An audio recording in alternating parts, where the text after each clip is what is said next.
Hello Internet, welcome to the channel. My name is Frankie and in today's video we're going to be building for one of my personal favourite animals of all time, and that is the giant anteater alongside the Colombian white-faced capuchin monkey. Both these animals came to console edition recently in the form of the South America pack, and I personally feel like we've eaten pretty well recently with our DLCs. We had that and the Australia pack in one go, and it's a beautiful combination. So I'm going to be building for them today in Primate Isles, as we want to tick off another primate on our list and make sure the capuchin monkey has a nice home. So let's dive straight into it. What you see me doing at the moment is creating a basic foundation for a building that's going to act both as the indoor shelter for animals, but also an indoor viewing gallery for our guests as well. I want our guests to be able to get a nice up close personal view with these guys, as it's not going to be a habitat you can walk all the way around. It's going to have one kind of path at the front to make sure our guests can only see it from that side, and we're just going to allow this bit more of a private look as well indoors. So it's kind of controlling where our guests go, which can always be quite useful. I had a bit of a nightmare with the pathing as always, mainly because the glass barriers would collide with the path, so I couldn't really use them on the grid like I initially wanted to, which is fine.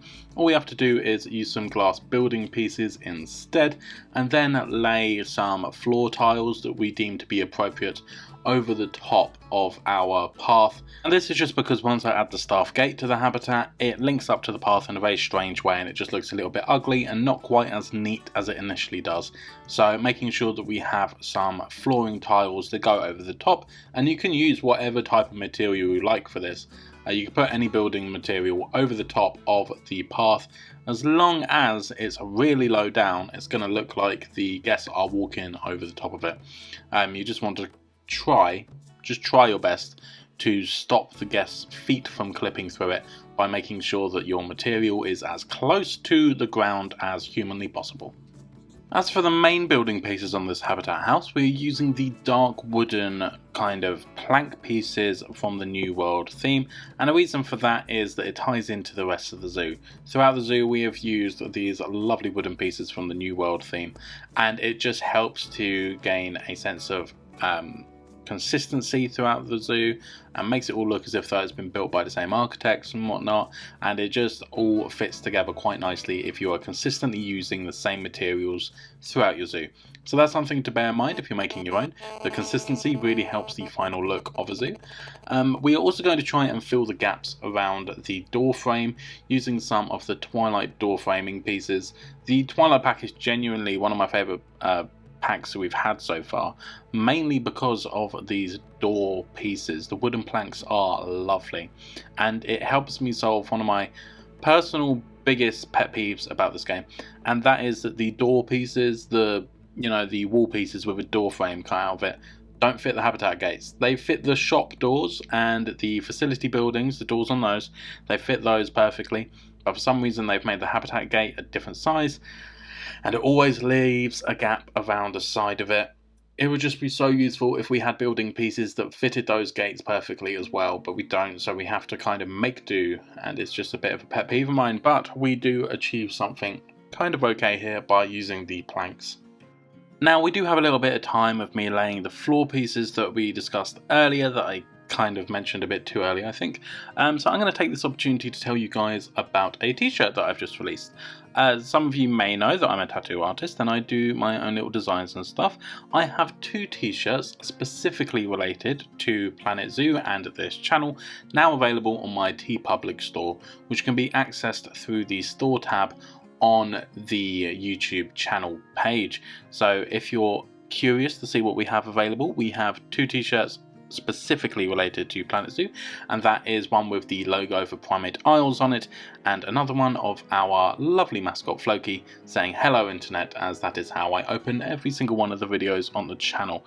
I'd appreciate any of you having a little look, and if you do fancy grabbing yourself a t-shirt or a sticker, mug, whatever you want, let me know in the comments. I would love to know that some people are interested in this stuff, but no pressure whatsoever. This is a free experience after all. It's literally just there for if you want to support in a different way.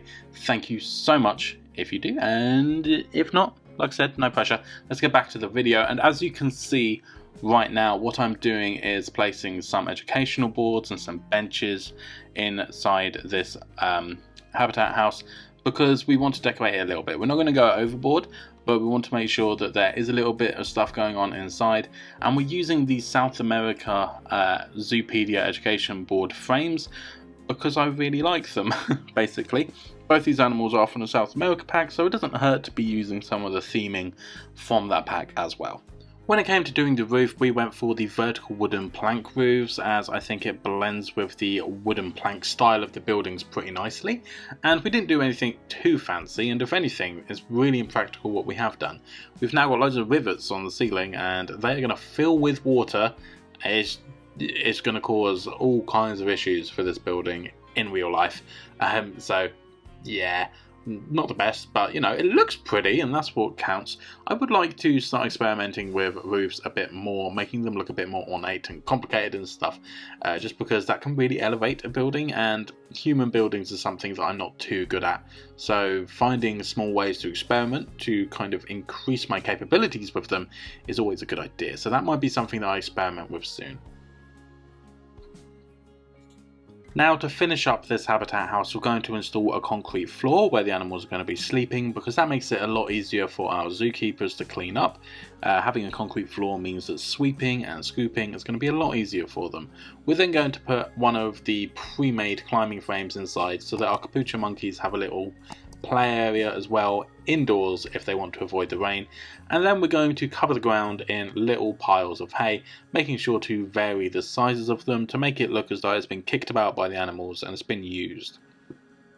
Now moving to the actual habitat itself, we're going to start creating a perimeter, and we're going to begin with the wall that will be facing our guests.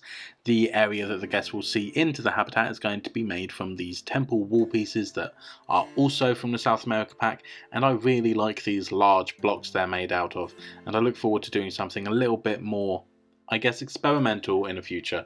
But for now, we're just going to keep it nice and simple and use some really small walls to create a barrier so that our guests won't get into the habitat. And you may have noticed that we have recessed this habitat. We're going to be having it sunk down a little bit so that you're looking down on the animals. I'm not entirely sure why I opted for this. I just really like how it looks when you look down into a habitat instead. And when animals such as the monkeys are climbing, it will mean that they are closer to your eye level rather than you having to strain your neck by looking up into the treetops. It will be closer to your eye level because their starting point is a little lower anyway. As for the rest of this habitat, we are just going to use the log barrier that is part of the default barrier selection. Nothing custom or fancy, and we're just going to trace the little trench that we've built, and we're going to make sure it's an appropriate height and add a climb proof barrier piece at the top to ensure that our Capuchin monkeys can't scurry up the fence and then escape into the wilderness. Inside the habitat, we're going to use a couple of the blueprints from the South America pack in the form of some temple ruins. We're going to use this to kind of start the theming of this habitat. The theme is just going to be that it's deep in the jungle with some ruins that are kind of abandoned, which I guess all ruins are. That was kind of unnecessary, that word, wasn't it? Abandoned. We're also going to spread some of the climbing frames throughout them so that our monkeys will be traversing these ruins as well. Even if they decide not to climb on the blocks, they're more likely to climb on the purposely built climbing frames. We're then going to place a bunch of the enrichment items for both the animals, the Capuchin monkey and the giant anteater, throughout this habitat, making sure that we spread them all out so that the animals will be using as much of the space provided as possible. Now I'm going to pop this video into time lapse for a little bit so that you can watch all the plants being put down, as that is always the most enjoyable part of a video to watch in my opinion, because it's the most fun bit to do as well. Some things to note: we're going to use a bunch of rocks near the front of the habitat where the little wall is for our guests, to ensure that the animals can't climb out and over the wall, because that wouldn't be ideal, would it? So we're going to use rocks to create kind of a barrier over there.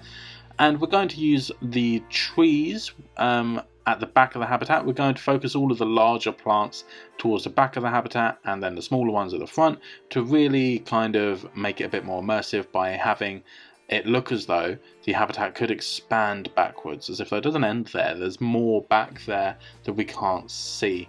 Using larger plants at the back kind of suggests this, and is quite a useful technique, I guess, when building your own habitats.